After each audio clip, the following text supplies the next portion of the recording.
जय हिंद प्यारे बच्चों, क्या हाल चाल है सबका। और आज हम लोग लेके आ गए हैं आपके लिए केमिस्ट्री का डिस्कशन, आपका एफएसटी नंबर 32। और फर्स्ट 25 क्वेश्चन मैं आपको डिस्कस करूंगा, मैं यानी संजीव भाटिया। क्वेश्चन नंबर 51 से 75 तक आपको डिस्कस करने जा रहा हूं। केमिस्ट्री का पार्ट हमारा एफएसटी 32।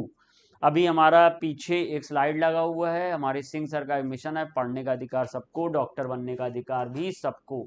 और इसी मिशन के तहत बेटा हम लोग ये सारी क्लासेस आपके लिए लेके आते रहते हैं। तो चलिए क्वेश्चन नंबर फर्स्ट पे ध्यान देते हैं। अमंग 3 फिगर मुझे बने हुए हैं, डाइक्लोरोबेंजीन का है ये फिगर, और इसमें हाईएस्ट मेल्टिंग पॉइंट पूछा गया है।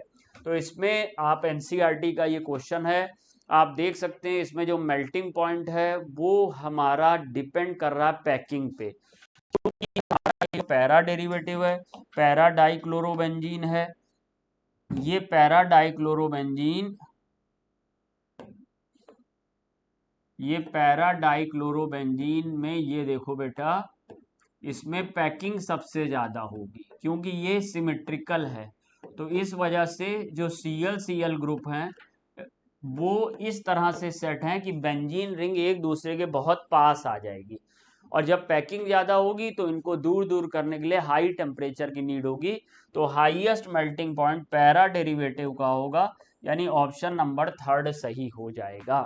और इसमें आप ये सीक्वेंस चाहें तो याद कर सकते हैं कि मेटा का सबसे कम होता है, ऑर्थो का उससे ज़्यादा होता है, और पैरा का सबसे ज़्यादा होता है मेल्टिंग पॉइंट। मेटा मैं ऐसे याद करा देता हूँ, मेटा मतलब मर गया, जो मर गया वो मेटा है, और जो मर गया यानी कि उसका सबसे कम है। और पैरा में पैकिंग ज़्यादा है इसलिए इसका सबसे ज़्यादा है। अब बीच का बचा ऑर्थो, तो ऑर्थो का सबसे मतलब बीच वाला हो गया मेल्टिंग पॉइंट। ओवरऑल 51 का थर्ड ऑप्शन हमने करेक्ट कर लिया। अब क्वेश्चन नंबर 52 जाते हैं। Hybridization involve in NiCN whole for 2-। तो इसमें Ni का जो ऑक्सीडेशन नंबर है वो 2+ है। अब Ni2+ को अगर आप कॉन्फिगराइज करोगे तो 1s2 से स्टार्ट होगा, और 1s2 से स्टार्ट होके लास्ट में आपको 3d8 मिल जाएगा, और 4s0 मिल जाएगा, 4p का भी 0 मिल जाएगा। हालांकि बहुत से बच्चों को ये याद है DsP2 है, देखते ही आप इसको मार सकते हैं। लेकिन कुछ नए हमारे बच्चे बैठे हैं जो अभी अभी एफएसटी उन्होंने स्टार्ट किया है और सिलेबस ख़त्म ही कर रहे होंगे, तो वो इसको समझ लें कैसे आया। तो 3d8 4s0 आ गया है हमारे पास, और इसमें हम लोग ये कॉन्फ़िगरेशन हमारा है। जो डी में इलेक्ट्रॉन का फिलिंग था, डी में इलेक्ट्रॉन का फिलिंग कुछ इस तरीके से था, 1 2 3 4 5 6 7 8, और ये S हमारा खाली था, और P भी हमारा 3 ऑर्बिटल खाली था। बट हम सब जानते हैं कि साइनो हमारा स्ट्रॉन्ग फील्ड लिगेंड है, तो स्ट्रॉन्ग फील्ड लिगेंड पेयरिंग कराता है। तो ये वाले इलेक्ट्रॉन को यहाँ पे पेयर अप कर देगा, तो जो नया व्यवस्था आ जाएगी स्ट्रॉन्ग फील्ड लिगेंड की प्रेजेंस में, वो नई व्यवस्था कुछ इस तरीके से आ जाएगी। अब ये यहाँ पर ऐसे पेयर्ड इलेक्ट्रॉन आ गए, 1 2 3 4 5 6 7 8। अब जो साइनो है ये यहाँ पे इलेक्ट्रॉन डोनेट कर देगा, यहाँ पे इलेक्ट्रॉन डोनेशन आ गया साइनो का। कितने हैं हमारे कोऑर्डिनेशन नंबर 4, तो 4 साइनो आएंगे और इलेक्ट्रॉन का डोनेशन करेंगे, और इलेक्ट्रॉन का डोनेशन हमने क्रॉस से दिखा दिया। ये 1 2 3 4। अब यहाँ पे जो ऑर्बिटल इन्वॉल्व हुई है इलेक्ट्रॉन एक्सेप्ट करने में, उसमें एक डी की इन्वॉल्व हुई है, एक एस की इन्वॉल्व हुई है, और 2 पी की इन्वॉल्व हुई है। इसलिए जो हाइब्रिडाइजेशन आ जाएगा वो DsP2 आ जाएगा। फर्स्ट ऑप्शन मेरा करेक्ट हो जाएगा। नेक्स्ट क्वेश्चन चलते हैं। एक कन्वर्जन है, चलिए कन्वर्जन बनाते हैं। यहाँ पे हमको एनलीन दिया गया है, एनलीन बच्चा दिया हुआ है, और एनलीन में NaNO2 और HCl दिया गया है, NaNO2 और HCl। NaNO2HCl HNO2 बनाता है या डाइजोनियम सॉल्ट की तरफ प्रमोट करता है ये हमें। तो अब हम लोग ने यहां पर ले लिया है NaNO2HCl, NaNO2 प्लस HCl, तो इससे मुझे बेंजीन डाइजोनियम क्लोराइड मिल जाएगा। ये बेंजीन डाइजोनियम क्लोराइड, ये A है बच्चा, ये तो बन गया मेरा A। फिर मैं इसको वाटर के साथ हीट करूंगा, तो जब वाटर के साथ इसको हीट करूंगा तो फिर मुझे फिनॉल मिल जाएगा।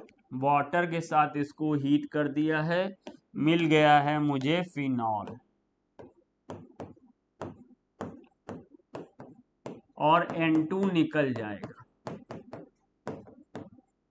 और मुझे साथ में HCl निकल जाएगा।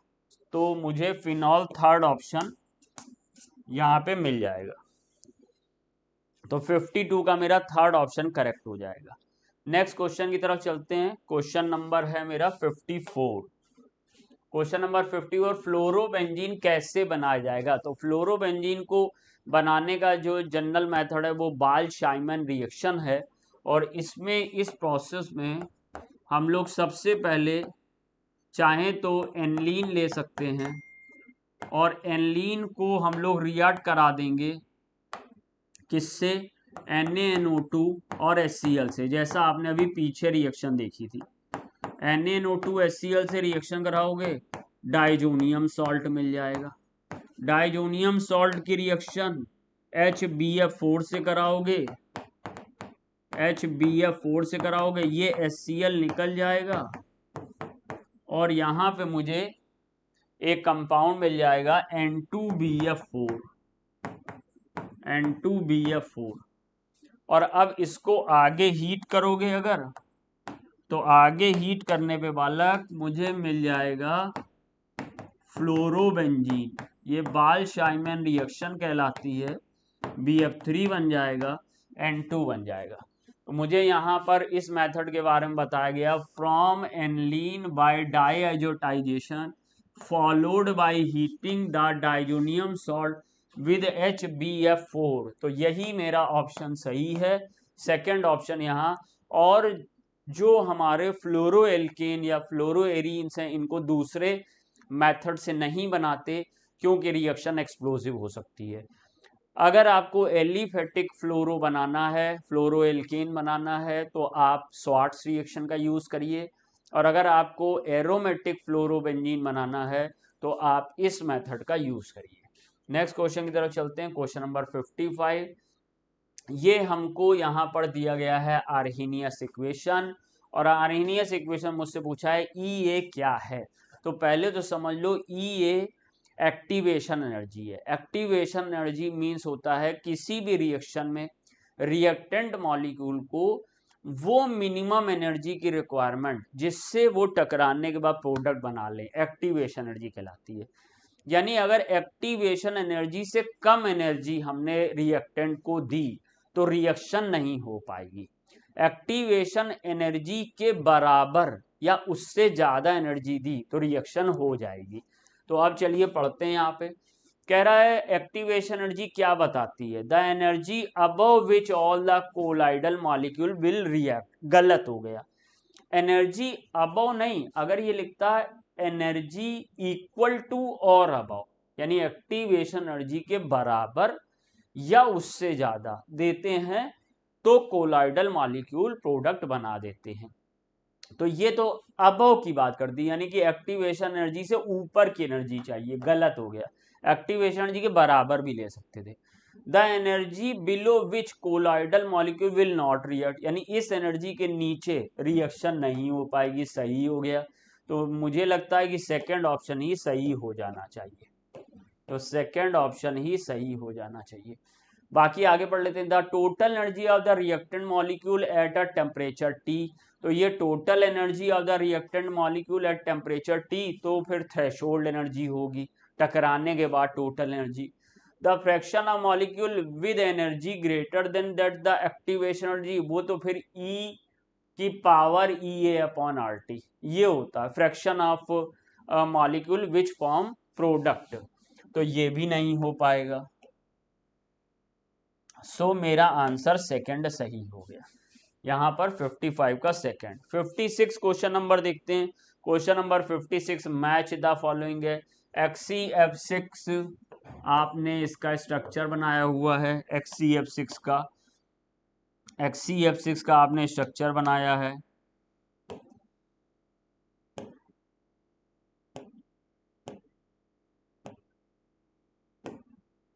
ये हम लोग के पास जेनॉन है और इससे हम लोग 1 2 3 4 5 6 और एक लोन पेयर, क्योंकि जेनॉन के वैलेंस शेल में 8 इलेक्ट्रॉन होते हैं, 6 इलेक्ट्रॉन खर्च हो गए बॉन्डिंग में, 1 लोन पेयर यानी कि 2 इलेक्ट्रॉन बच गए। तो इसमें देखो सिग्मा कितने हैं, 6 सिग्मा है। लोन पेयर कितने हैं, 1 लोन पेयर है। टोटल नंबर कितना आया, 7 आया स्टेरिक नंबर। तो हाइब्रिडाइजेशन क्या हो जाएगा, sp3d3। यहां पर XCF6 का sp3d3 पहले मैच कर गया, यानी कि ए का आ जाएगा फर्स्ट। ए का फर्स्ट 2 जगह है, तो ये थर्ड और फोर्थ तो कैंसिल कर दो। फिर आगे बढ़ जाते हैं XCO3। तो XCO3 का स्ट्रक्चर इस तरीके से बनेगा, XC है, डबल बॉन्ड O है, डबल बॉन्ड O है, डबल बॉन्ड O है, एक लोन पेयर ऑफ इलेक्ट्रॉन है। अब इसमें सिग्मा कितने आए, सिग्मा आए सर 3 सिग्मा। लोन पेयर कितना 1, टोटल नंबर कितना आया 4, स्टेरिक नंबर 4, तो एक s orbital 3 p orbital sp3। तो इसका sp3 होगा, sp3 ये है, यानी कि b का थर्ड। तो b का थर्ड फर्स्ट में है, इसलिए फर्स्ट ऑप्शन हो गया। बाकी अगर सीखने के पॉइंट ऑफ व्यू से आगे बढ़ना चाहते हैं तो आगे बढ़ जाते हैं। XCOF4, तो XCF4 इस तरीके से होता XCF4। अब भाई हाइब्रिडेशन में ला लो, शेप तो आगे सही लिखी हुई है। sp3d3 की डिस्टॉर्टेड ऑक्टाहेड्रल होती है। sp3d2 दो जगह है, देखो sp3d2 दो जगह है, स्क्वायर प्लेनर भी है और स्क्वायर पिरामिडल भी है। sp3 एक ही जगह था तो पिरामिडल सीधे सीधे कर लिया था। अब यहाँ पे sp3d2 दो जगह है तो शेप भी देखनी पड़ेगी। तो चलो शेप के अकॉर्डिंग ये पिरामिडल शेप बनी हुई थी, ये डिस्टॉर्टेड ऑक्टाहेड्रल बनी थी। अब हम लोग XCOF4 में 4f ऐसे जोड़ देंगे, ये f f f f 4f जोड़ दिए और डबल बॉन्ड O ऐसे जोड़ दिया। एक लोन पेयर ऑफ इलेक्ट्रॉन बच गया मेरे पास, ये लोन पेयर ऑफ इलेक्ट्रॉन बच गया। अब अगर आप इसको देखें तो ये स्क्वायर पिरामिडल बन रहा, और सिग्मा बॉन्ड कितने हैं 1 2 3 4, 4 सिग्मा है, 5 सिग्मा, 1 2 3 4 5 सिग्मा है, और लोन पेयर 0 लोन पेयर। तो हाइब्रिडेशन क्या आ गया sp3d2, और sp3d2 के साथ शेप कैसी आ गई, स्क्वायर पिरामिडल। तो ये वाला बन जाएगा, यानी कि 4, C का 4 दिया हुआ, D का 2 बच जाएगा। सब लोग जानते हैं XCF4 स्क्वायर प्लेनर होता। हाइब्रिडाइजेशन फिर से निकालना है तो स्ट्रक्चर बनाइए। NO2 प्लस का स्ट्रक्चर ऐसे होता है, N के साथ प्लस चार्ज N पे आ जाएगा और 2 डबल बॉन्ड O जुड़ जाएंगे इसके साथ, तो 2 सिग्मा बॉन्ड है इसके पास, यानी कि ऑर्बिटल आएंगी sp। तो sp पहले आना चाहिए, 2 में sp है, इन दोनों में नहीं है, तो यहाँ 2 में। अब SF4 बना लीजिए। तो SF4 कई बच्चे जानते हैं सी सॉ शेप होता है, या इसको डिस्टॉर्टेड टेट्राहेड्रल भी कहते हैं, या इसको फोल्डेड स्क्वायर भी कहते हैं। ये सब बातें आप लोगों ने पढ़ी हुई हैं। इस पे ये लोन पेयर ऑफ इलेक्ट्रॉन है, 4 sigma 1 lone pair, 5 means sp3d, तो sp3d आ गया। अब sp3d यहाँ पर है तो थर्ड ऑप्शन हो जाएगा, तो 57 का थर्ड ऑप्शन हो जाएगा। डायरेक्ट आप बना सकते हो, लेकिन अभी यहाँ पर sp3d है। अगर आपको pf6 माइनस भी देखना है तो आप ऐसे देख सकते हैं, p पे माइनस चार्ज लगा दीजिए, तो p के पास बैलेंस शेल में 5 इलेक्ट्रॉन थे, एक माइनस हो गया तो 6 हो गए, और इसमें 6f आपको जोड़ने, तो 1 2 3 4 5 6 f जोड़ते चले जाइए। और क्योंकि 6 सिग्मा बॉन्ड है तो इसलिए sp3d2 हाइब्रिडेशन है, तो ये आ गया। नेक्स्ट पेज पे जाते हैं, क्वेश्चन नंबर 58। ये केपी और केसी के रिलेशन की एक प्रॉब्लम है, तो मैं फॉर्मूला लगाऊंगा KP equal to KC R T delta N G. अब मुझे केपी दिया गया है 1.44 इंटू 10⁻⁻⁵। केसी मुझे निकालना है। आर मैं यहाँ पे ऑप्शन में देखो 8.314 भी है, 0.082 भी है। तो केसी का यूनिट मैं देख रहा हूँ, अगर केसी का यूनिट मीटर क्यूब में चल रहा है तो मैं 8.314 यूज करूंगा, या केपी का यूनिट मुझे दिया गया होता जूल में तो मैं 8.314 आर का वैल्यू यूज करता। लेकिन अगर केसी का यूनिट लीटर में है और केपी का यूनिट एटीएम में है तो फिर मैं 0.82 यूज करूंगा।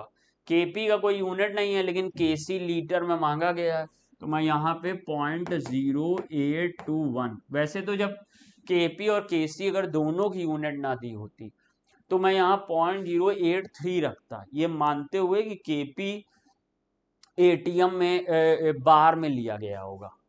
और लेकिन अभी यहाँ पे दो ही ऑप्शन थे, 0.082 8.314, तो 0.083 की जरूरत ही नहीं थी। अब टेम्परेचर की बात करें तो टेम्परेचर कहाँ दिया 500, तो 500 और 273 ऐड करो 773 दिया। अब यहाँ 500 दे दिया तो गड़बड़ हो गई ना बात, हमको यहाँ केल्विन में टेम्परेचर रखना होता। तो 500 प्लस 273 773। अब 0.082 और 773 यहाँ दो जगह दिया गया, 0.082 773 0.082 773, और यहाँ पर बस पावर में यहाँ +2 है यहाँ -2 है। तो अब डेल्टा एनजी निकालेंगे, तो डेल्टा एनजी में प्रोडक्ट गैस के मोल 2 माइनस रिएक्टेंट गैस के मोल 3 + 1 4। तो अब मेरे पास Kc इक्वल टू फाइनली आ गया 1.44 इंटू 10⁻⁻5 अपॉन 0.082 इंटू 773 की पावर -2। अब यहाँ पे ऑब्लिक लगा हुआ है, अगर ऑब्लिक ना लगा होता मल्टीप्लाई लगा होता तो फिर ये मैं +2 कर देता पावर, लेकिन ऑब्लिक लगा इसलिए -2 रहेगा। इसलिए सारी संभावनाओं पर विचार करने के बाद फोर्थ ऑप्शन के निष्कर्ष में मैं पहुंचा हूं। 59 क्वेश्चन देखिएगा। The standard enthalpy of the decomposition N2O4 to NO2 दिया गया, स्टैंडर्ड एंट्रोपी भी दिया गया, standard free energy change 25 degree पे निकालना है। याद करो formula, delta G naught equal to delta H naught minus T delta S naught. चलिए रख देते हैं वैल्यू, बहुत आसान क्वेश्चन था। डेल्टा जी नॉट निकालना है, डेल्टा एच नॉट मुझे दिया गया है enthalpy 58.04 kilo joule minus T मुझे टेम्परेचर केल्विन में रखना है। तो जब 25 में 273 ऐड करोगे तो 298 के आएगा, तो 298 कर दिया इंटू डेल्टा एस 176.7 इंटू, क्योंकि यहाँ जूल में दिया है ये किलो जूल है तो जूल किलो जूल ऐड नहीं होगा, जूल को पहले में किलो जूल में कन्वर्ट करना पड़ेगा। तो कन्वर्ट करने के लिए 10⁻⁻³ किलो जूल ले आए। अब मल्टीप्लाई भैया करके देख लेते हैं, 58.04 माइनस, देखें ये कितना आ रहा, जल्दी जल्दी करते हैं, जल्दी जल्दी करना है, फास्ट करना है, टाइम बचाना है। तो आ गया है मेरा ये 0.298 कर लेना, 10⁻0.298 मल्टीप्लाई बाय, अब ये 0.298 है, तुम और फास्ट करना चाहते हो तो 0.3 भी कर सकते हो। तो जब तुम्हारे पास टाइम हो तो तुम इसको 0.3 भी कर सकते हो। अब इसमें हम लोग ने इंटू 176.7 कर दिया तो 52.65 आ रहा यहाँ पे 52.65। अब इसमें से माइनस कर देते हैं 58.04, तो ये आ गया 5.38 प्लस 5.383 तो प्लस 5.38 ये 539 गलत माइनस गलत माइनस गलत एक ही प्लस का बच रहा है 5.39 है अप्रोक्सीमेट मान लेते हैं तो फोर्थ वाला ऑप्शन हमारा सही हो गया। तो क्वेश्चन नंबर अब मैं जाऊंगा 60 पे। 60 में ये देखो एक कंसंट्रेशन सेल की प्रॉब्लम है। ये वाला H2H प्लस बदल रहा है, ये H2। अच्छा इसमें थोड़ा सा कभी कभी ऐसा हो जाता, मैं आपको बताता हूँ कि जैसे ये रिएक्शन हो रही है H2/H प्लस पैरेलल बार H प्लस H2 ऐसे मान लो रिएक्शन हो रही है तो ये दो H प्लस को मिला के लिख दिया जाता है और B से पैरेलल बार हटा दिया जाता है। तो इस रिएक्शन को ऐसे लिख दिया जाता है H2/H प्लस H2 ऐसे लिख लिया था। तो ये रिएक्शन ऐसे लिखी हुई है बट इस रिएक्शन को फुल्ली फाइनली ऐसे लिखना चाहिए था। अब हम लोग क्या करेंगे कि इसमें हम लोग क्या करेंगे कि ये देख लें, ये जो H2 है ये P1 प्रेशर ले रही है, ये H2 P2 प्रेशर ले रही है और इस H प्लस का मोलैरिटी बताया नहीं है तो हम लोग मान के चलेंगे सेम मोलैरिटी है तभी B से H प्लस को कॉमन लिया था। तो अब इसको हम जरा नॉर्मल इक्वेशन बदल लेते हैं, इसको हम लोग डैश मान लेते हैं अभी थोड़ी देर के लिए। तो ऐसे हम लोग लिख लिया H2 plus H plus this gives ये वाला H2, देखो ये वाला H2 इस H प्लस में ऑक्सीडाइज हो रहा और ये वाला H प्लस इस H2 में रिड्यूस हो रहा।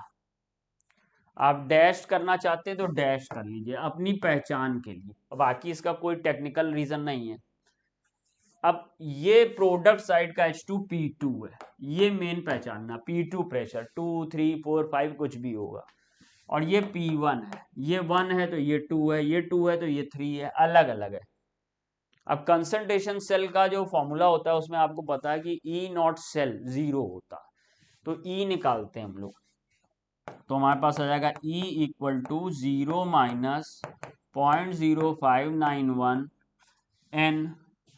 अच्छा इन्होंने तो 0.0591 के टर्म्स में नहीं लिखा तो हम लोग उसी टर्म में लिख लेते हैं नेक्स्ट इक्वेशन को रॉ फॉर्म में। रॉ फॉर्म क्या होता है? रॉ फॉर्म होता है NF ऊपर होता है सॉरी RT, नीचे होता है NF ln प्रोडक्ट का कंसंट्रेशन अपॉन रिएक्टेंट का कंसंट्रेशन। तो यहां पर आ जाएगा P2, यहां पे आ जाएगा P1।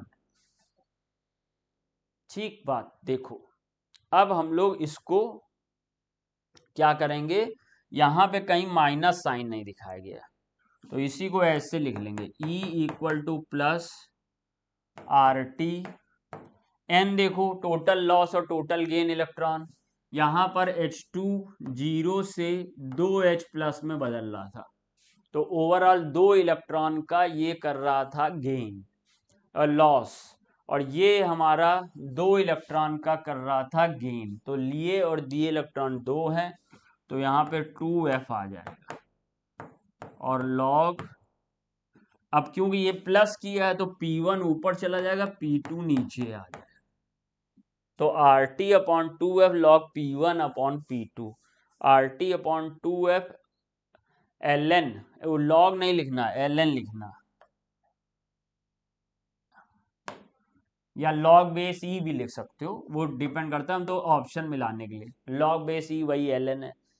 तो ये मेरा सेकंड ऑप्शन मैच कर रहा है। इसमें देखो n नहीं दिखाया था, मैं n1 दिखाया था तो गलत हो गया। इसमें भी 1 दिखाया था, ये भी गलत हो गया। नन ऑफ दिस हो सकता था लेकिन अब नन ऑफ दिस नहीं, यहाँ तो मिल ही गया मैच तो सेकंड ऑप्शन मेरा सही हो गया। ये कंसंट्रेशन सेल की प्रॉब्लम थी। क्वेश्चन नंबर 61, देखो इस तरह का जब क्वेश्चन आया आपने प्रैक्टिस किया होगा तो हमें बहुत सारे एक ही एटम की कॉन्स्टिट्यूटिव आयनाइजेशन एंथैल्पीज दी होती हैं, first ionization enthalpy, second ionization enthalpy, third ionization enthalpy. तो मुझे इसको निकालने का एक ट्रिक ये है कि मैं जितनी भी आयनेशन दी हैं उनका गैप निकालता हूँ। जैसे 820 और 410 कितना गैप आएगा, 410 का गैप आ जाएगा, इसका गैप निकालूंगा। तो 820 और 1100, तो ये मेरा आ जाएगा 380 का गैप। 380, 820 या 80 ऐड करोगे 900, और 900 और 1000 280 का गैप आ रहा। तो इसमें 280 का गैप आ रहा।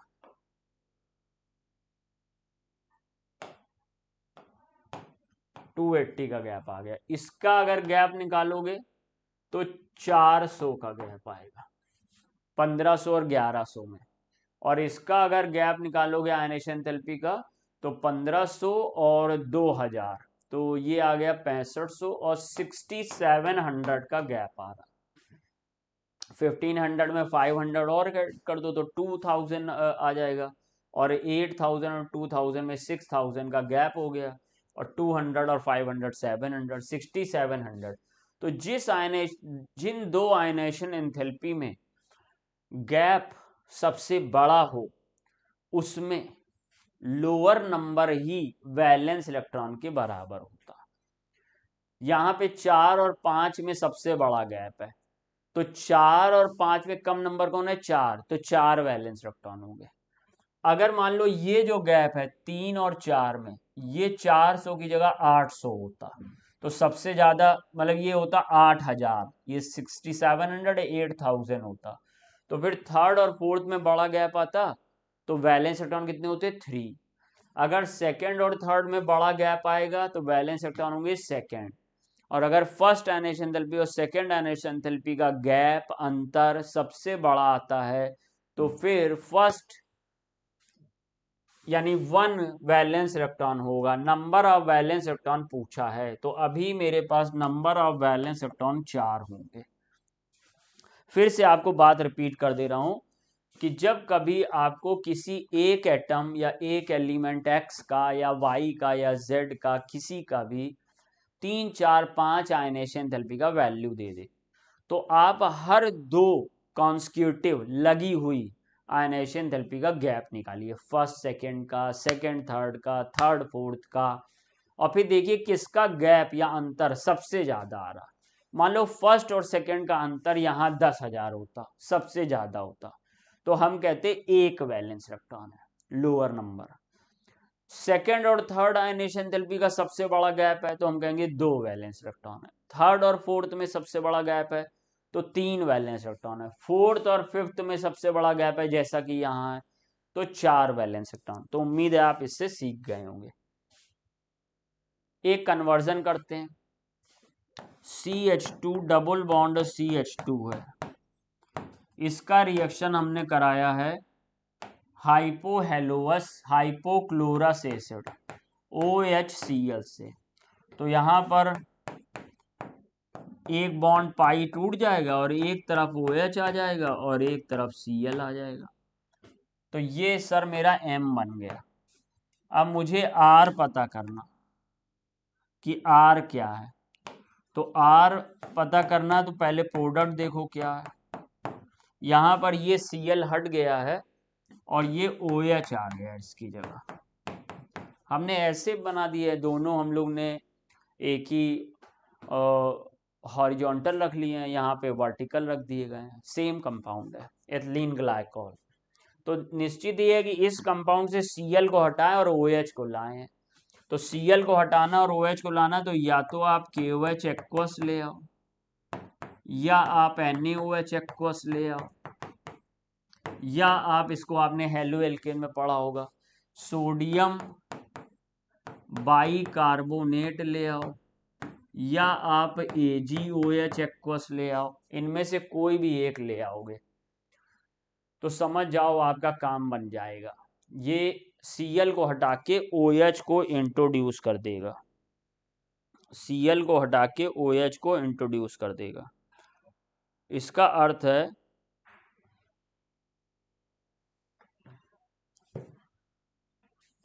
कि मेरा ये CH2 OH पहले बना था M, और फिर ये RNaSCO3 है, तो सेकंड ऑप्शन सही हो जाएगा।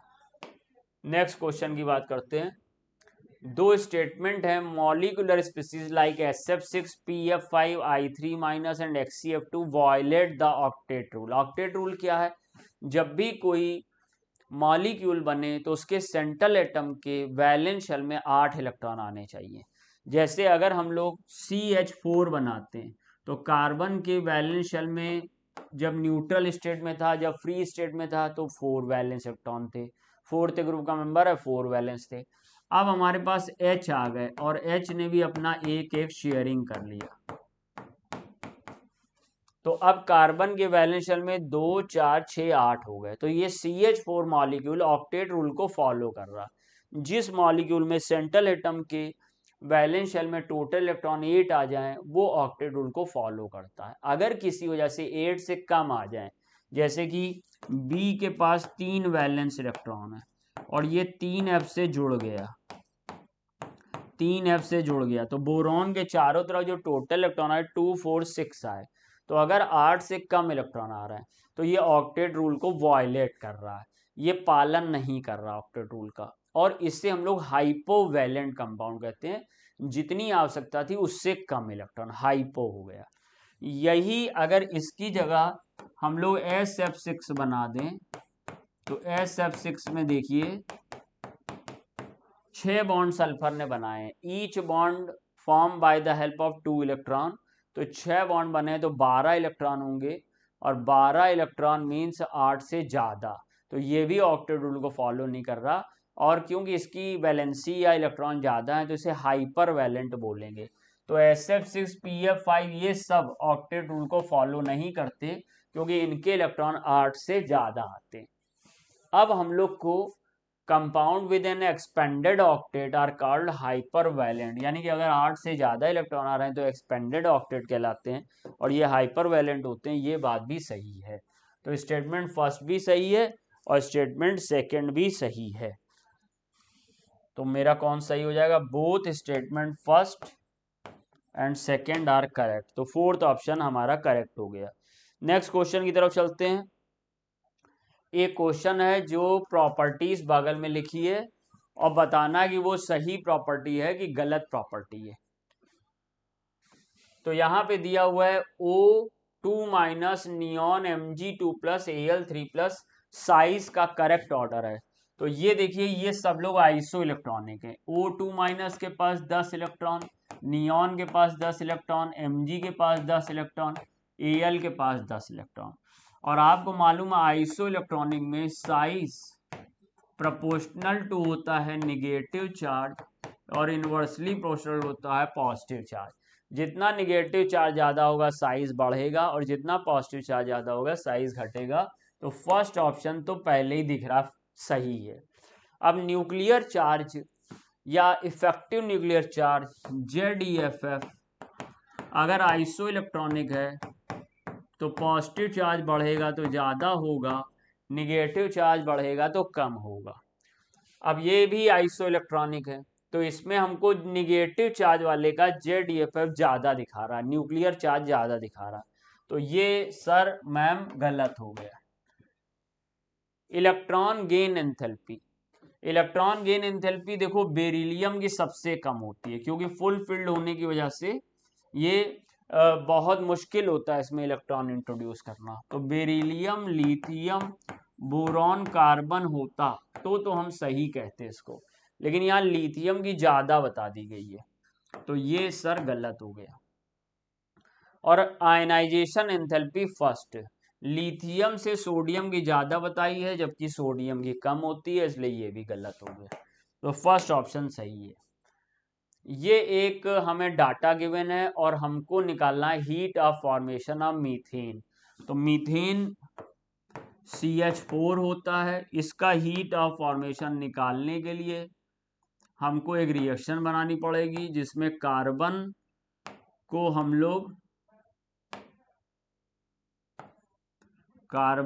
हम लोग दो हाइड्रोजन से रिएक्ट कराएंगे तो हमें मीथेन बन जाएगा। इस रिएक्शन की जो डेल्टा H है वही heat of formation of methane होगी।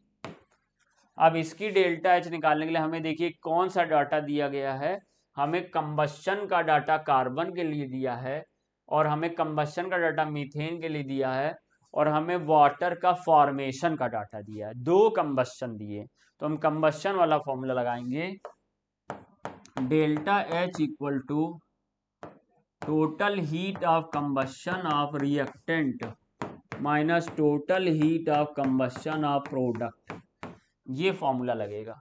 तो इसमें देखो किस क्या क्या है रिएक्टेंट में, हम लोग यहाँ पर लिखेंगे heat of combustion of carbon plus 2 into heat of combustion of hydrogen और minus heat of combustion of CH4। अब आप कहेंगे कि sir heat of combustion of carbon हमें दिया है, heat of combustion of methane हमें दिया है, लेकिन हमें तो heat of formation of water दे दिया और हमें heat of combustion of H2 दिया नहीं। तो जो लोगों ने पढ़ा अच्छे से वो जानते हैं कि heat of combustion of H2 और heat of formation of water बराबर होते हैं, इसलिए हम लोग यहाँ पर इसी को ऐसे भी लिख सकते हैं, delta CH of carbon 2 into delta FH of water, water की हीट ऑफ फॉर्मेशन और हाइड्रोजन की हीट ऑफ कंबस्शन का वैल्यू सेम होगा, और माइनस फिर से डेल्टा CH ऑफ CH4। अब वैल्यू भरने का समय आया, वैल्यू भरते हैं। चलिए, तो वैल्यू हमने यहाँ पे कार्बन का हीट ऑफ कंबस्शन देखो कितना दिया है, अरे वाह बहुत आसान, हमें कैलकुलेट ही नहीं करना पड़ेगा, -x दे दिया गया, तो यहाँ -x लिख लिया, plus 2 into heat of formation of water -y हो गया, -y minus heat of combustion of methane -z हो गया। अब इसको हम लोग फाइनली सॉल्व करते हैं तो देखो क्या आता है, -x आएगा, -2y आएगा, प्लस माइनस माइनस और प्लस z आएगा, प्लस z आ जाएगा, -x -2y प्लस z, तो -x -2y प्लस z, यानी कि फोर्थ ऑप्शन 65 का फोर्थ मैच करिएगा। नेक्स्ट क्वेश्चन की तरफ चलते हैं, question number 66। What is the freezing point of solution containing 8.1 gram of HBr in 100 gram of water? ठीक है सर, और assuming that acid to be 90% ionized and Kf for water, सब कुछ दिया गया। चलो भाई, तो फ्रीजिंग पॉइंट निकालने के लिए और वाटर में निकालना है, सॉल्यूशन वाटर बना हुआ है, तो मैंने ट्रिक आपको पहले भी बताई थी और ये आप जानते भी होंगे कि पहले हम लोग निकाल लेंगे डिप्रेशन इन फ्रीजिंग पॉइंट, और डिप्रेशन इन फ्रीजिंग पॉइंट का जो वैल्यू है अगर उसी में नेगेटिव साइन लगा दे तो फ्रीजिंग पॉइंट आ जाएगा, ये ट्रिक है, या फिर आप 0 से सबस्ट्रैक्ट करिए, बट हमको बस ये देखना कि डिग्री सेल्सियस में दिया हो, केल्विन में ना दिया हो। डिग्री सेल्सियस में दिया हो तो ये ट्रिक लग सकती है, और डिग्री सेल्सियस में दिया तो हम वही ट्रिक लगाएंगे और फॉर्मूला लगा देंगे सबसे पहले, डेल्टा TF यानी कि depression in freezing point equal to 1000 small w Kf capital W molecular weight और van't Hoff factor I। Value put up करते हैं 1000, और देखो वेट ऑफ HBr कितना है 8.1, Kf का वैल्यू कितना है, Kf का वैल्यू 1.86 अपॉन सॉल्वेंट का वेट कितना है 100 ग्राम, HBr का मोलर मास कितना होगा, ब्रोमीन का 80 और H का 181, कहीं दिया है, कहीं दिया नहीं है, देना चाहिए था, चलो 81, और अब I मुझे दिया नहीं है लेकिन अल्फा दिया गया है, परसेंटेज 0.9 होगा, अल्फा इक्वल टू 90/100 यानी 0.9, तो यहाँ पे I की जगह पे फॉर्मूला चल जाएगा और वो फॉर्मूला होगा 1 + n, n मतलब कितने आयन बना रहा है, 2 आयन HBr, 2 - 1 और अल्फा 0.9, ये फॉर्मूला चल जाएगा, यानी कि ये आ जाएगा 1.9, 81 से 81 कैंसिल हो गया, ये तो सब ऐसे ही कैंसिल हो रहा। तो क्या करें, इसको ऐसा करते हैं कि ये डेसिमल हटा लेते हैं, तो 0 यहाँ बढ़ा देते हैं।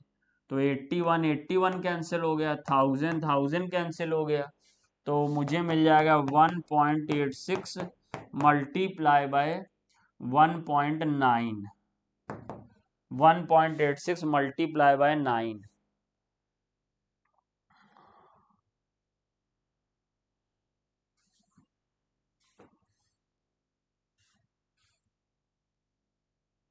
थ्री 3.53 आ रहा, 3.53। अब 3.53 आ रहा है, तो ये हमने जैसे बताया कि ये तो हमारा डिप्रेशन इन फ्रीजिंग पॉइंट है, हमें फ्रीजिंग पॉइंट निकालना है। तो फ्रीजिंग पॉइंट बस इसी वैल्यू को निगेटिव साइन के साथ लिख दो, -3.53। इसलिए फोर्थ ऑप्शन यहाँ पर हम लोग कंसीडर करेंगे क्वेश्चन नंबर 66 का। नेक्स्ट क्वेश्चन की तरफ चलते हैं।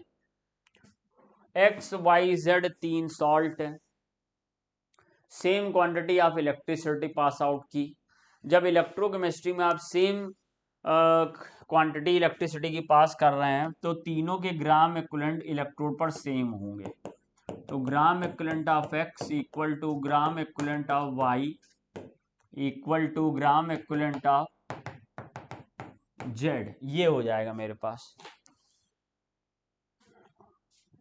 अब मैं यहां पर मुझसे कह रहा है कि रेशियो ऑफ वैलेंसी, तो ठीक है, यहां पे मैं लिख दूंगा ग्राम इक्विवेलेंट की जगह मोल इनटू वैलेंसी, मोल इनटू वैलेंसी, मोल इनटू वैलेंसी फैक्टर।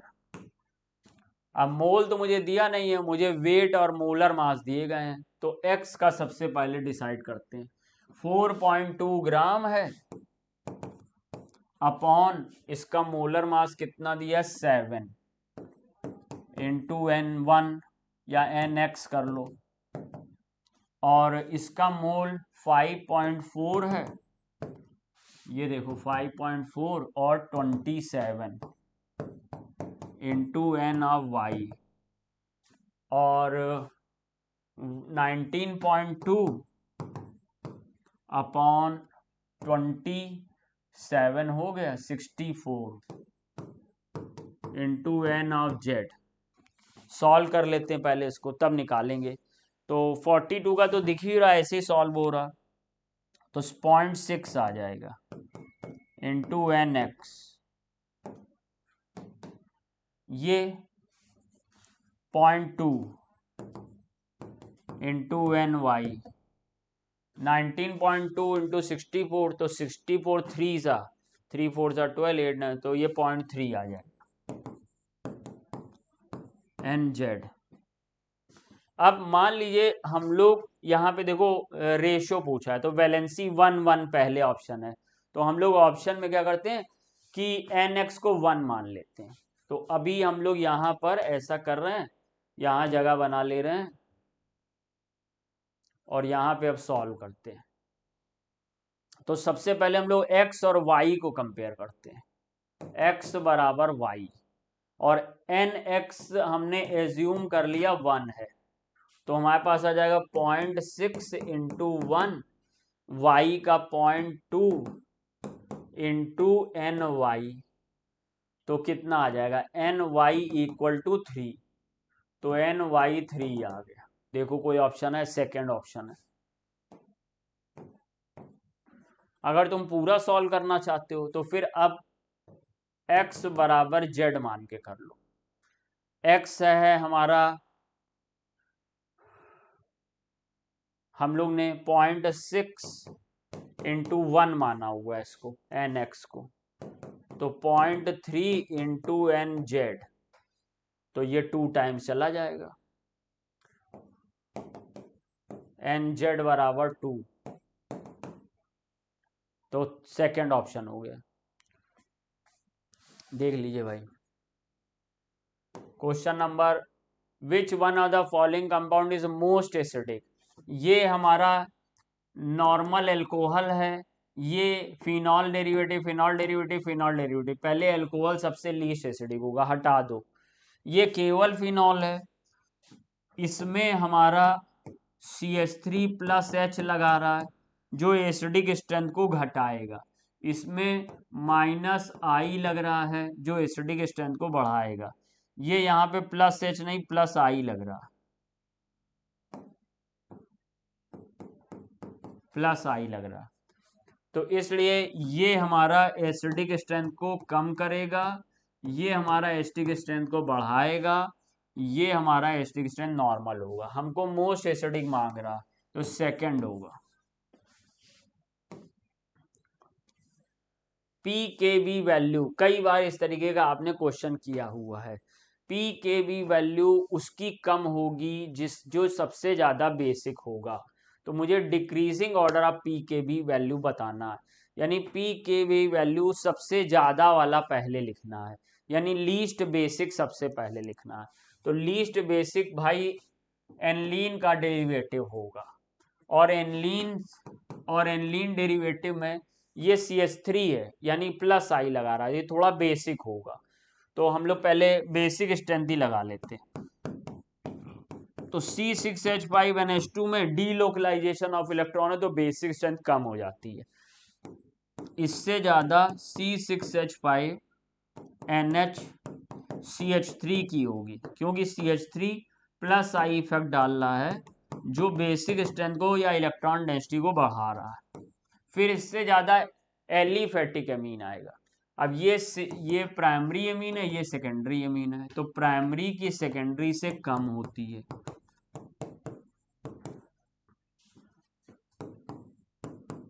ये लीजिए सर, तो ये हमारा बेसिक स्ट्रेंथ बढ़ने का ऑर्डर है और पी के भी घटने का ऑर्डर है। तो पी के भी घटने का ऑर्डर है, C6H5NH2 सबसे पहले, यहाँ पर ये एक ही ऑप्शन में C6H5NH2 है, पूरा लिखते भी नहीं तो भी काम चल जाता।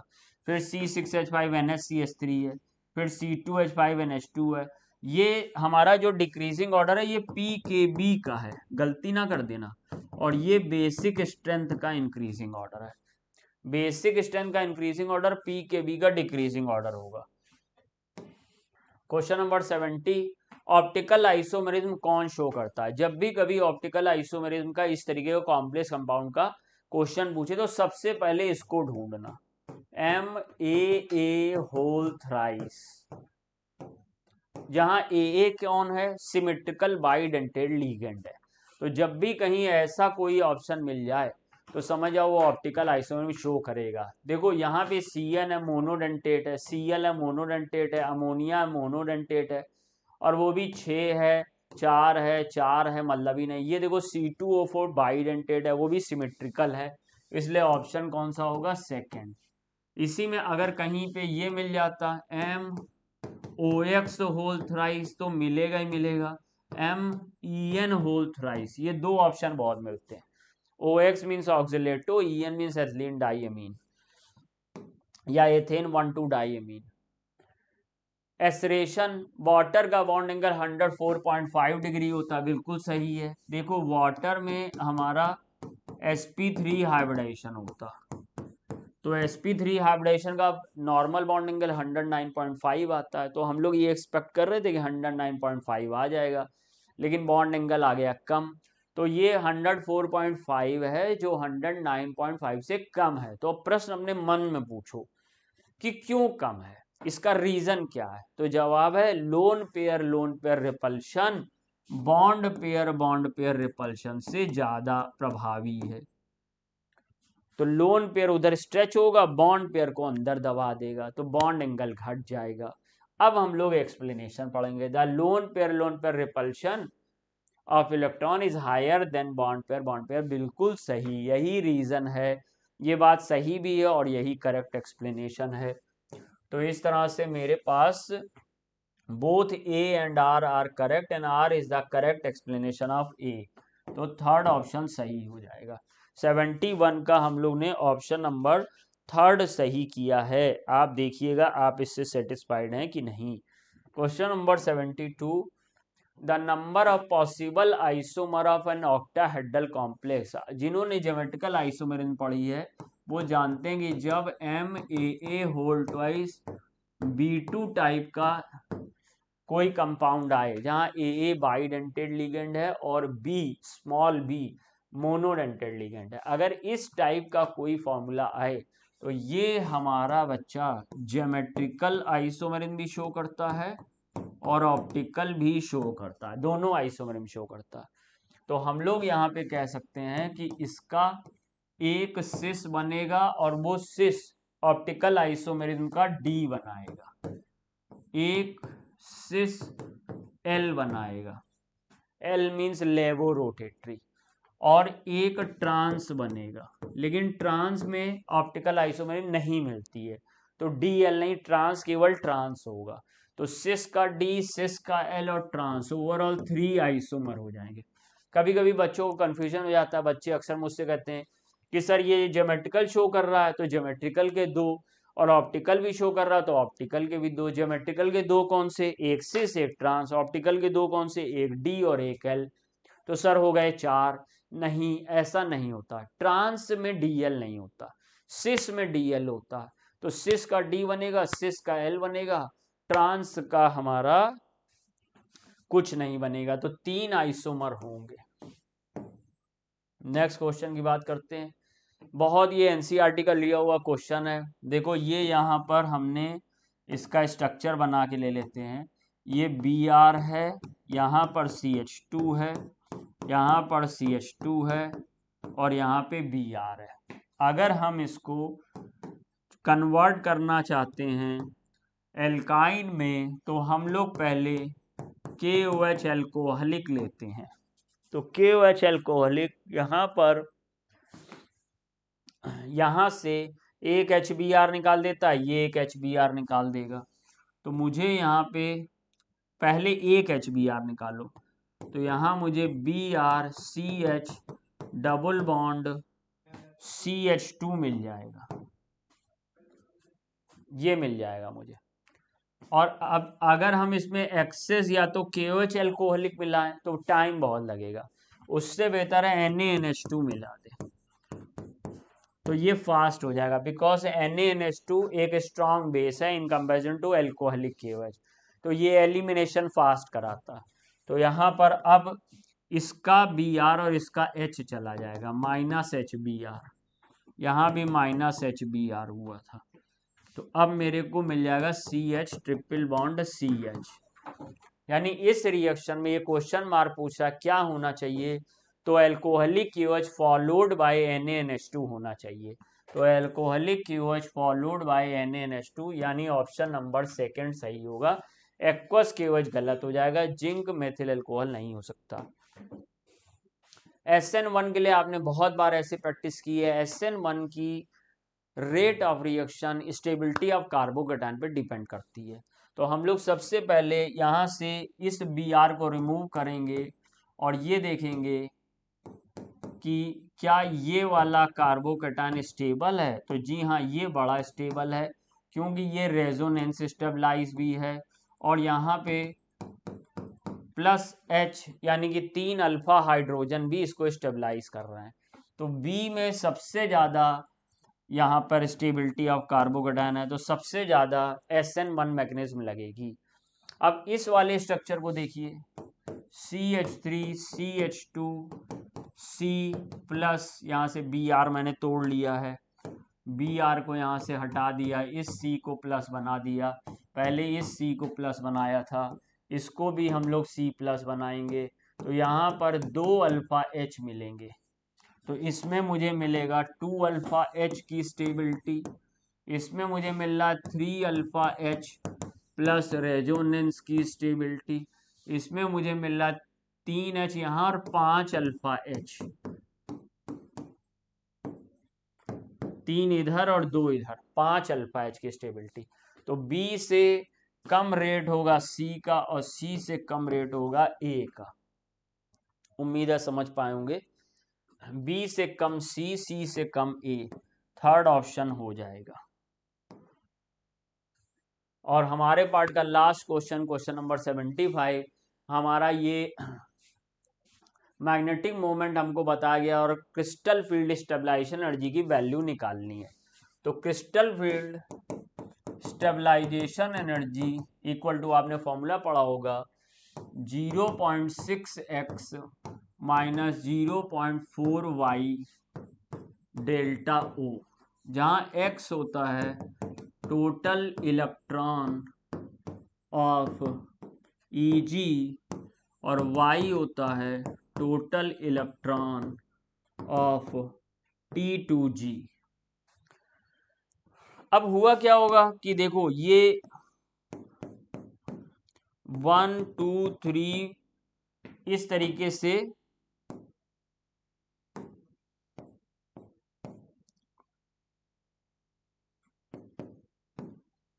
एक d ऑर्बिटल रही होगी। अब इसकी स्प्लिटिंग हुई होगी, तो स्प्लिटिंग होने पे 3 नीचे आ गए और 2 ऊपर आ गए, 3 नीचे ऑर्बिटल आ गई, 2 ऊपर आ गई।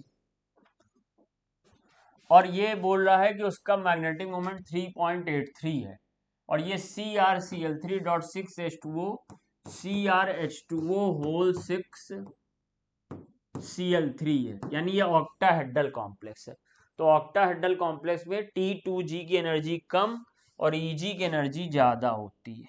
ये T2g जिसे Y से दिखाओगे और ये Eg है जिसे X से दिखाओगे। तो मैग्नेटिक मोमेंट 3.83 है, यानी कि 3 अनपेयर्ड इलेक्ट्रॉन है यहाँ पे, और ये खाली पड़ा। इस तरह से पूरा सिनेरियो मुझे समझ में आ रहा है कि x बराबर 0 है और y बराबर 3 है। तो अब इस फॉर्मूले में मुझे ये सब कहानी रखनी है। तो 0.6 plus 0 minus 0.43 delta O, that means minus 1.2 delta O. तो आंसर आ गया माइनस 1.2। थर्ड ऑप्शन आ गया 75 का। तो इस तरह से फर्स्ट 25 क्वेश्चन, यानी क्वेश्चन नंबर 51 से क्वेश्चन नंबर 75 तक मैंने आपको डिस्कस किए। उम्मीद है आप बात समझ पाए होंगे। कहीं कोई समस्या आई हो, कोई दिक्कत हो तो कमेंट बॉक्स में बताइएगा, मैं कोशिश करूंगा आपको वहां आंसर करके आपकी क्वेरी को दूर करूं। थैंक यू बच्चों, मिलते रहेंगे next time next paper discussion में।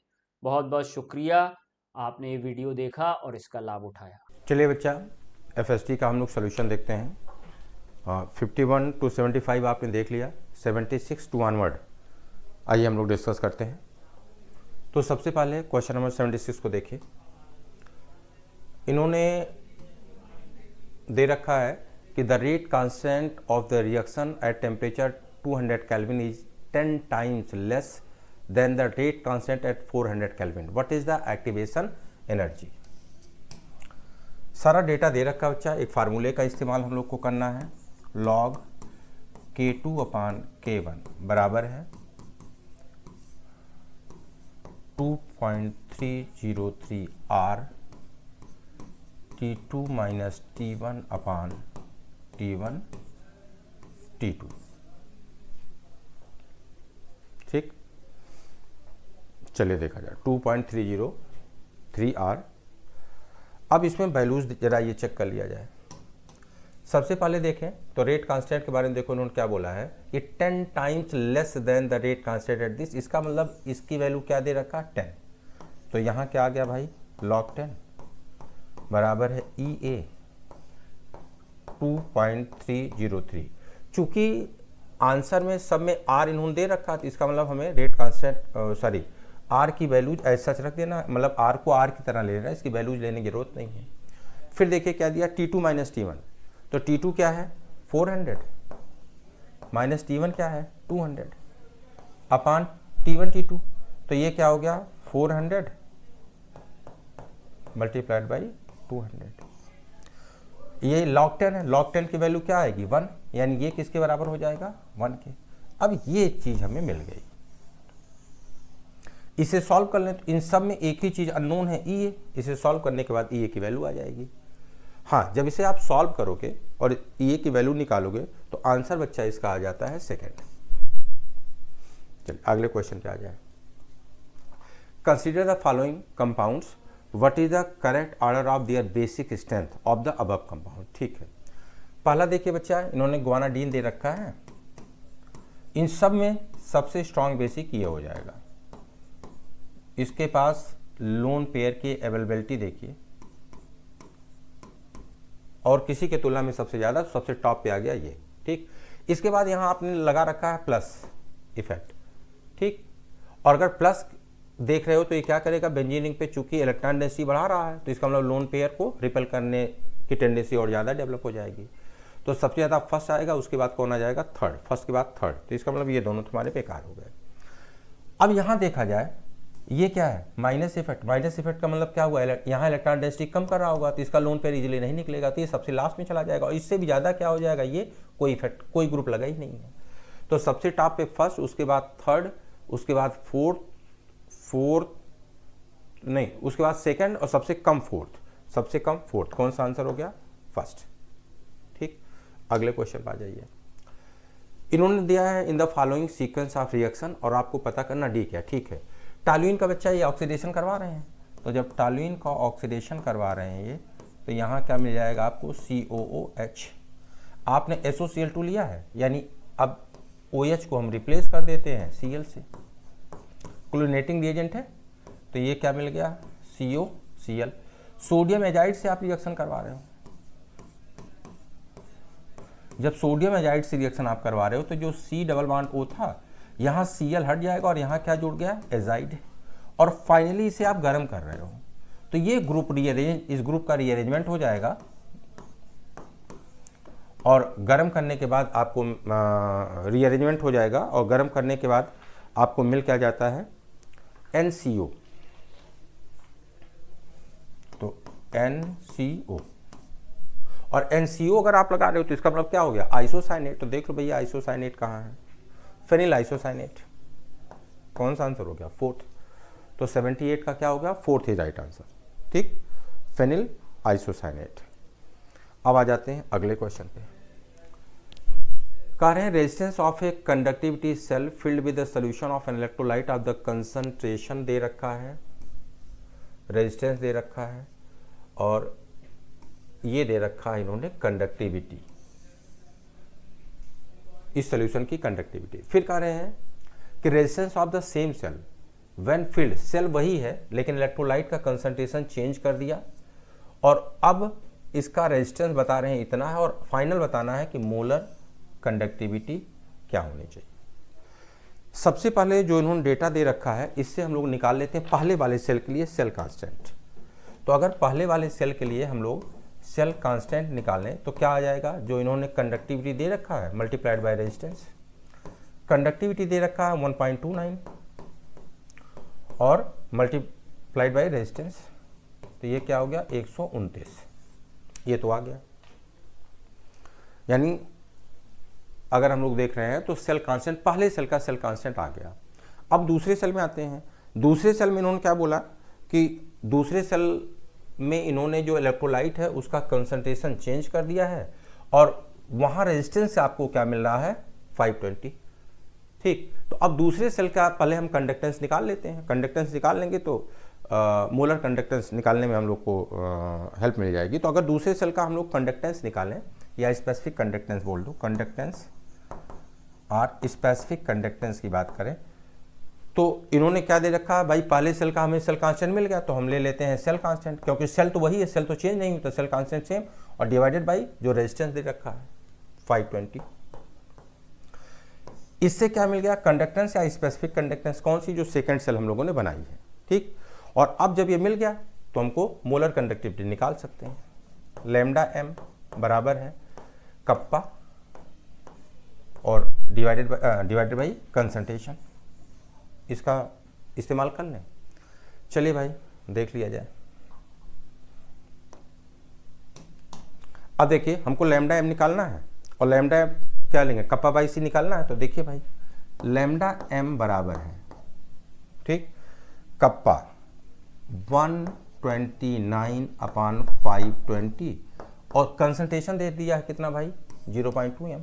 इसका मतलब क्या होगा 1.0.02। ठीक, लेकिन आप बताओ ये कंसंट्रेशन दिया कहाँ है, मोल पर लीटर, मोलरिटी ना, मोल पर लीटर।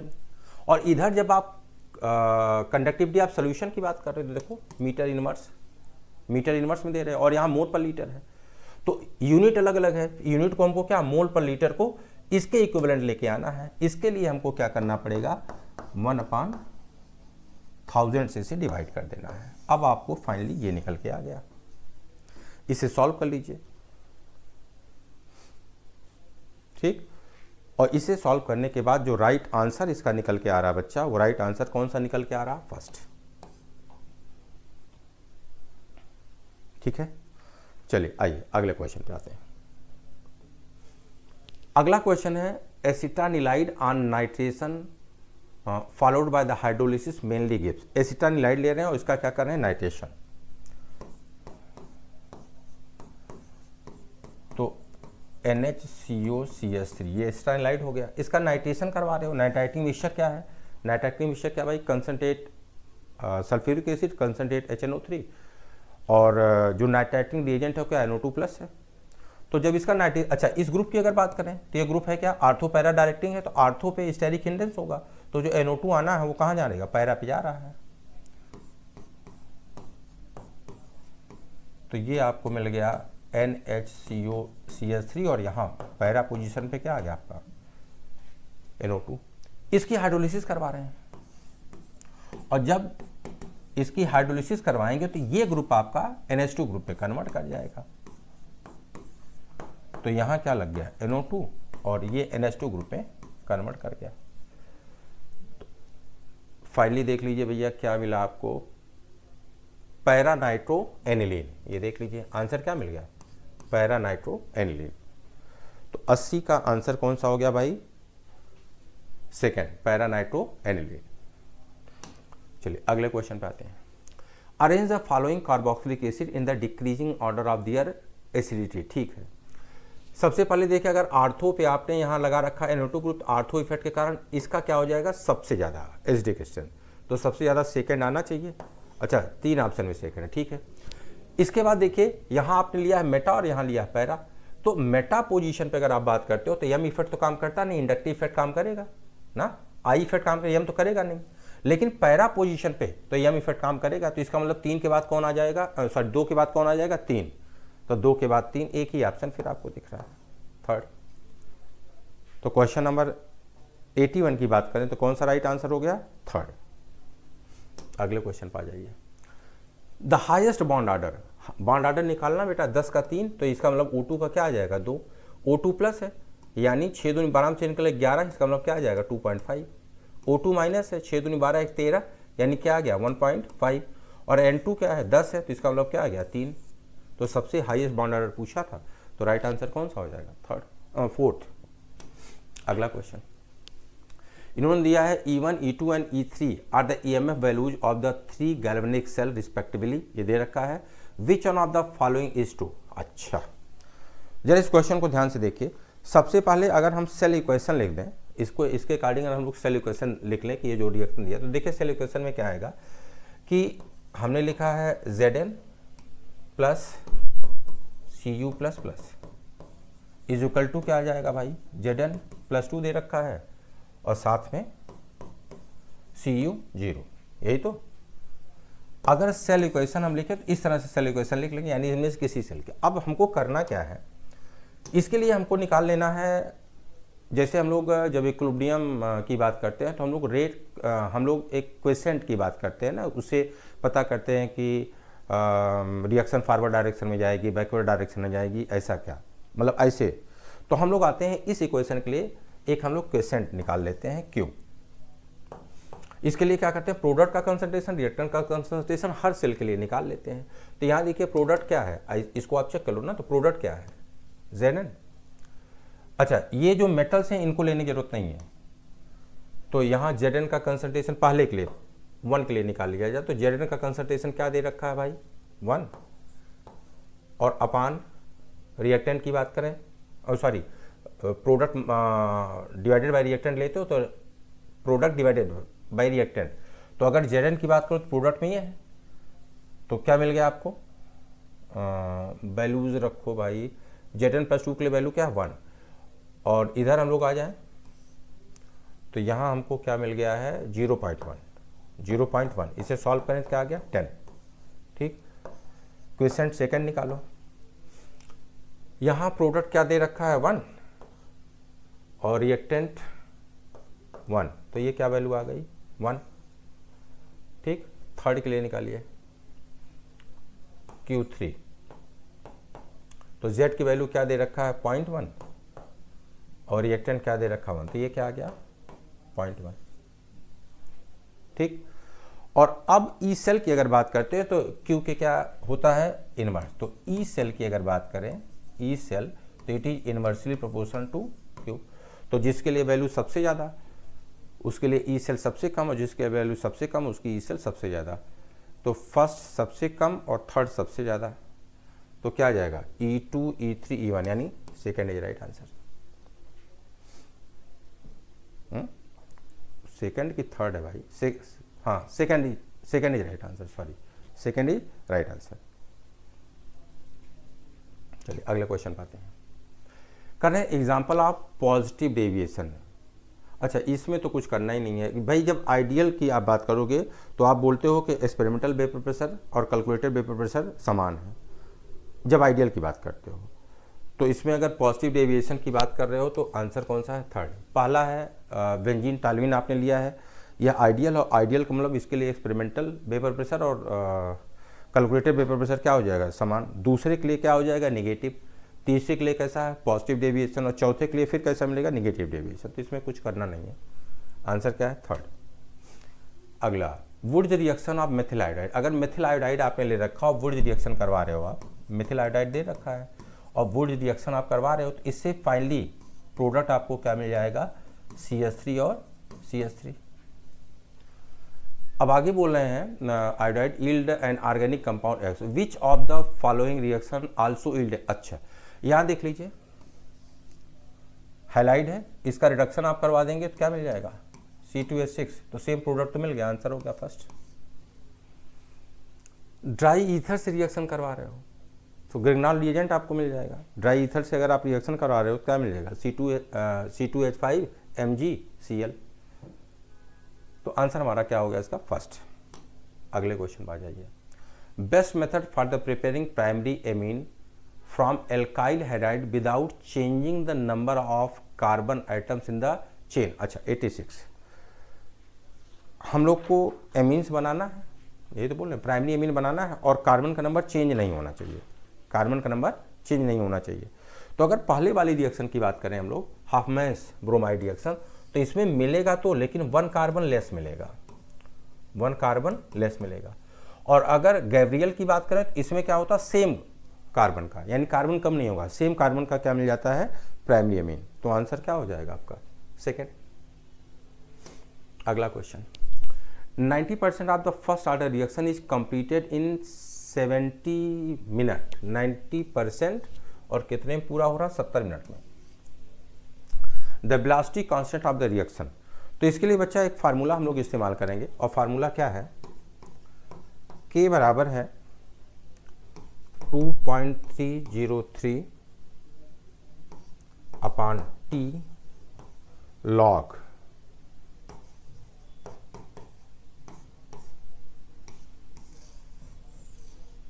यहां ये जरा वैल्यूज पुट करके देख लिया जाए। अगर पहली रिएक्शन की बात कीजिए तो ये कह रहे हैं 90% कंप्लीट हो गई, इसका मतलब अगर 100 रही होगी, अगर मान लो इनिशियल हम मान लें कोई कंसंट्रेशन कोई अमाउंट 100 था, 90% चला गया तो बचा कितना 10 बचा, यानी लास्ट की अगर हम लोग बात करें यहाँ ये वैल्यू, तो ये क्या था 100, मान लो हमने इनिशियल लिया और उसमें से 90% खत्म हो गया तो बचा कितना 10, तो यहाँ हमने ये वैल्यू पुट कर लिया। अब आ जाइए भाई, K बराबर है 2.303 T लॉग, ये देखिए 100 और अपॉन 10 बच गया, ठीक। और अगर इसकी बात करते हो तो ये क्या आ जाएगा लॉग 10, और लॉग 10 की वैल्यू अगर निकालोगे तो क्या आ जाएगा 1, ठीक। तो फाइनली T आपको दिया ही है 70, इसे सॉल्व कर लेना। T की वैल्यू क्या दे रखी है 70, इसे सॉल्व कर लीजिए, सॉल्व करने के बाद आंसर कौन सा आ जाएगा फर्स्ट। अगला question, arrange the cerium plus C, lanthanum plus C, promethium plus C, ytterbium plus C increasing order of their ionic radii. तो देखिए जब हम सीरियम से स्टार्ट करेंगे और आगे जाते हैं ना, तो धीरे धीरे रेडियाई क्या करती है, डिक्रीज करती है। तो इसका मतलब सीरियम और लास्ट वाले जो प्रोमीथियम, एटर्बियम लोगों, सीरियम इन सब में बढ़ा जाएगा। और लैंथनम की बात करो तो लैंथनम तो बिल्कुल शुरुआत में, तो सबसे बड़ा कौन हो जाएगा, लैंथनम। तो किस इंक्रीजिंग ऑर्डर में बताना है, तो सबसे टॉप पे कौन आ गया, लैंथनम, उसके बाद सीरियम, प्रोमीथियम, एटर्बियम। आंसर कौन सा हो गया, फर्स्ट। तो 88 का निकालेंगे तो कौन सा आंसर आ गया, फर्स्ट। तो अगले क्वेश्चन पर आ जाइए। The major product obtained in the reaction, आपने H2SO4 लिया है और H2 यानी क्या है, एसिड कैटालाइज्ड हाइड्रेशन करवाना है आपको, acid catalysed hydration, acid catalysed hydration करवाना है। आप बताइए, जब एसिड कैटालाइज्ड हाइड्रेशन हम लोग करवा रहे हैं तो क्या क्या चीज़ें, एक तो मार्कोनिकॉफ के अकॉर्डिंग लिखना है, दूसरा चूंकि इंटरमीडिएट कार्बोकेटान मिलेगा तो रीअरेंजमेंट अगर संभव हो तो सबसे स्टेबल कार्बोकेटान मिलाएं, सबसे स्टेबल कार्बोकेटान देखना पड़ेगा। इसका प्रोडक्ट लिखते समय सिर्फ आपको कुछ नहीं करना, OH जोड़ ही रहे, हाइड्रेशन कर रहे हैं, इसका मतलब OH जोड़ रहे हैं, HOH जोड़ रहे हैं। तो जहां जहां इन्होंने OH दे रखा उसको हम लोग सर्किल करके पता कर लें, इसे निकाल दें तो यहाँ प्लस आएगा, ये कार्बोकेटान बनेगा। इसे निकाल दें तो यहाँ प्लस आएगा, कार्बोकेटान मिलेगा। और इसे अगर हम लोग हटा दें तो यहाँ क्या आ जाएगा, प्लस आ जाएगा, एक कार्बोकेटान मिल जाएगा। अब हम ये चेक कर लें कि सबसे स्टेबल कार्बोकेटान कहाँ बन जाएगा, ठीक। अगर सबसे स्टेबल कार्बोकेटान की बात करें तो अब ये चेक करो सबसे स्टेबल कार्बोकेटान कहाँ मिल जाएगा। तो सबसे स्टेबल कार्बोकेटान मिल जाएगा आपको ये फोर्थ वाला। तो या एक तो ये हो गया कि फोर्थ आंसर, मतलब ये फोर्थ वाला, मतलब ये यार डेटा में देखो यहाँ थर्ड ऑप्शन ये दिया भाई, तो ये थर्ड वाला। लेकिन ये चौथा ऑप्शन देखो क्या है, mixture of 1 and 2 in equal proportion तो नहीं मिलेगा। 1 and 2 मिलेंगे तो क्यों, इसको तोड़ रहे हो तो यहाँ क्या आ गया माइनस, तो यहाँ क्या आ गया प्लस। यहाँ अगर आप जोड़ो तो 1 2 मिला तो लेंगे, लेकिन चूंकि अगर रीअरेंजमेंट करें तो सबसे स्टेबल कार्बोकेटान हमको मिला टर्सरी, ठीक। तो अगर ये इसकी हम बात करें फोर्थ वाले ऑप्शन को, लेकिन कह रहे हैं mixture of 1 and 2 in equal proportion, यही चीज गलत हो गई, राइट। तो अब हमसे को बेस्ट आंसर तलाशना है, तो बेस्ट आंसर क्या हो जाएगा, थर्ड। आगे आइए, which can act as a buffer. तो देखिए भाई, एसिटिक एसिड वीक एसिड है और sodium state salt strong base के साथ सॉल्ट है, ये भी काम करेगा। फिर कह रहे हैं अमोनियम क्लोराइड, यानी स्ट्रॉन्ग एसिड वीक बेस का साल्ट है और अमोनियम हाइड्रोक्साइड वीक बेस है, ये भी बफर की तरह काम करेगा। और यहाँ देख लीजिए एक वीक एसिड है और साल्ट किसके, स्ट्रॉन्ग बेस के साथ, ये भी काम करेगा, यानी आंसर क्या हो गया, ऑल ऑफ दीज। अगला क्वेश्चन, फिर वही पिछली तरह रिएक्शन आ गई, कह रहे हैं कि अच्छा नहीं सॉरी Br2KOH के साथ आप रिएक्शन करवा रहे हो, Br2 और KOH के साथ रिएक्शन करा रहे हो और आपको बताना है कि बी क्या है, प्रोडक्ट बी पूछा, ठीक है। पहला बच्चा जब Br2 और KOH के साथ रिएक्शन करवा रहे हैं तो यहाँ हम लोग को मिल जाएगा CH3CH2NH2, ठीक। और इसको हम लोग पहले HNO2 से अगर रिएक्शन करवा दें तो NH2 जो ग्रुप आपने लगा रखा है यहाँ आपका लग जाएगा OH, CH3CH2OH। और सेकंड पे क्या बोल रहे हैं, PCl5 से क्लोरीनेटिंग रिएजेंट है, तो जहाँ OH लगा रहे हो यहाँ क्या लग जाएगा, Cl लग जाएगा। तो हमको क्या मिल जाएगा, CH3CH2Cl, CH3CH2Cl। आंसर कौन सा हो गया, फर्स्ट, ठीक। अगले पे आ जाइए, कारण which are the following have the both amphoteric oxide, ठीक है। यहाँ देखिए ये कैसा ऑक्साइड है, एम्फोटेरिक, ये कैसा ऑक्साइड है, बेसिक। यहाँ इसकी बात करें, ये कैसा है, बेसिक, ये कैसा है, एम्फोटेरिक। ये भी एम्फोटेरिक और ये भी एम्फोटेरिक है, तो आंसर कौन सा है, थर्ड। अगला, which are the following compound is not aromatic, यानी हकल रूल की बात करें, और हकल रूल की बात करें तो एरोमेटिक होने के लिए कितने इलेक्ट्रॉन्स होने चाहिए, जैसे शुरुआत करें तो 2 पाई इलेक्ट्रॉन्स हो, 4 पाई, फिर 4 बढ़ाते जाएं, 4 पाई इलेक्ट्रॉन्स हो, 4n+2 पाई इलेक्ट्रॉन्स बोलते हैं हम लोग ना।